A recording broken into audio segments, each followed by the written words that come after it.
नमस्कार दोस्तों। आज का सब्जेक्ट है ऑटोमोबाइल इंजीनियरिंग, जिसके अंदर आज हम लोग समझेंगे प्रोपेलर शाफ्ट। प्रोपेलर शाफ्ट की कंप्लीट थ्योरी समझने के लिए एक बार वीडियो पूरा जरूर देखें।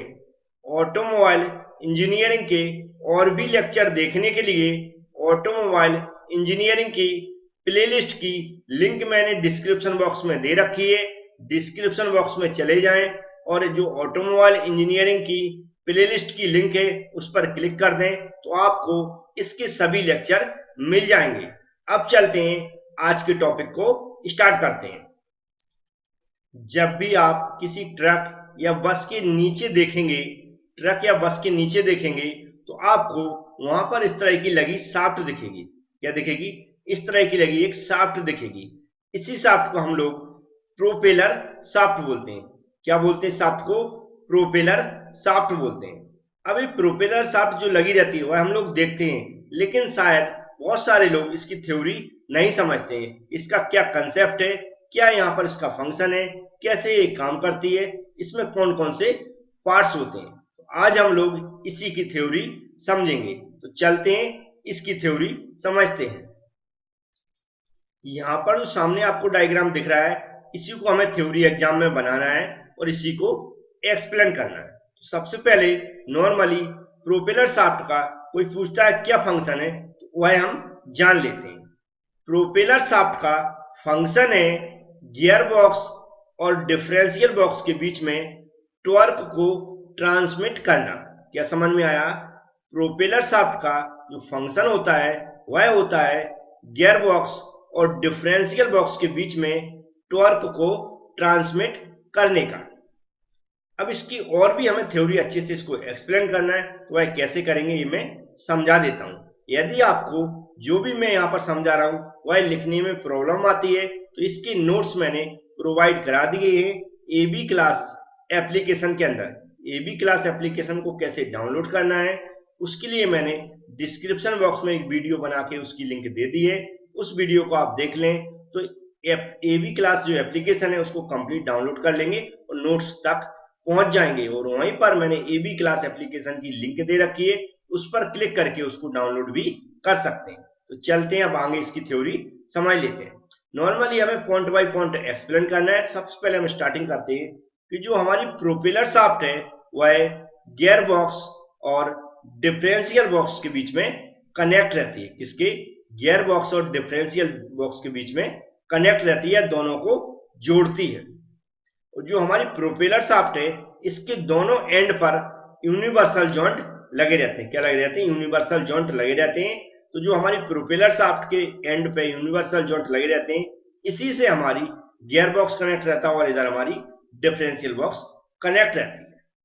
और जैसे ही हमारी गियर बॉक्स के द्वारा जो टॉर्क जनरेट होता है वह प्रोपेलर शाफ्ट को ट्रांसमिट किया जाता है। वो प्रोपेलर शाफ्ट के थ्रू हमारा कहाँ? डिफरेंशियल बॉक्स के अंदर जाता है। डिफरेंशियल बॉक्स के बाद हमारा कहाँ? रियर व्हील्स, जो हमारे रियर व्हील्स होते हैं उनके अंदर पहुंचता है और हमारे रियर व्हील्स चलने लगते हैं। तो इस तरह हमारी प्रोपेलर शाफ्ट हमारी कनेक्ट रहती है गियर बॉक्स और डिफरेंशियल बॉक्स के बीच में। अब यहाँ पर आप दो शाफ्ट लगी देख रहे होंगे, तो ये यहाँ पर क्यों लगी, ध्यान से हमें समझना है। प्रोपेलर शाफ्ट हमारी कैसी होती है? लंबी होती है, आप देखते हैं, और शॉर्ट भी हो सकती है। ये डिपेंड करता है हमारी गाड़ियों के ऊपर। तो जो प्रोपेलर शाफ्ट है वह हमारी जब लॉन्ग होती है तो इसको हम दो तरह से कनेक्ट कर सकते हैं। पहले तो हम बीच में शाफ्ट लगा के जॉइंट कर सकते हैं, या फिर हम दो शाफ्ट को लगा कर भी हम वहां पर लगा सकते हैं। जैसे यहाँ पर आपको दिखाया गया, अगर शाफ्ट लंबी है तो हम क्या कर सकते हैं? बीच में बेयरिंग से भी जोड़ सकते हैं, या फिर हम दो शाफ्ट का भी उपयोग कर सकते हैं। तो ये भी समझ में आपको आ गया होगा।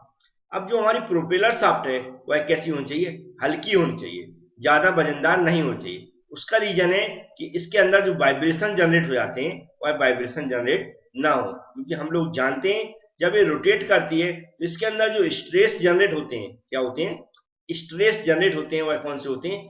टोर्सनल स्ट्रेस जनरेट हो जाते हैं, जो कि इसको प्रॉब्लम करते हैं या इसकी स्पीड को रोकने की कोशिश करते हैं या उसकी स्पीड कम कर देते हैं। कौन से स्ट्रेस? Torsional stress.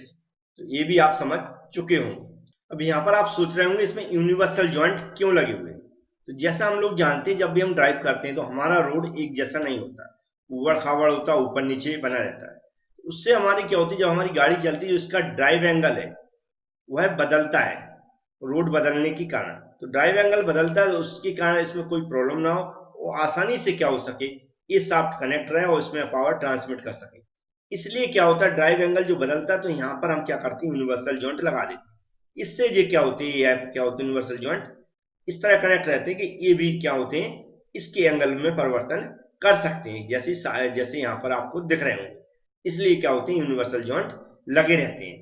क्यों लगे रहते हैं समझ में, कोई भी पूछता है यूनिवर्सल जॉइंट क्यों क्यों लगे रहते हैं, क्योंकि हम जानते हैं हमारा रोड समतल नहीं होता है, उससे हमारा ड्राइव एंगल चेंज होता रहता है। और ड्राइव एंगल चेंज होता है तो इसमें कोई प्रॉब्लम ना आए प्रोपेलर शाफ्ट में, हमारी प्रॉपर तरीके से हमारी जो टॉर्क ट्रांसमिट होता रहे।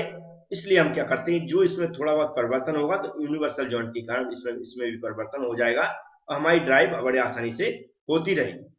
तो ये होता है हमारे यूनिवर्सल जॉइंट का यहाँ पर फंक्शन। नॉर्मली इसी तरह हम समझा सकते हैं, शॉर्ट नोट लिखने को आता है। जैसे मैंने बताया, थ्योरी आप बहुत अच्छे से समझना चाहते तो हमने दे दिए, पीडीएफ अपलोड कर दिए ऑटोमोबाइल इंजीनियरिंग की जो भी सेक्शन है एबी क्लास के अंदर, उसमें जाकर आप देख लें। Thank you friends.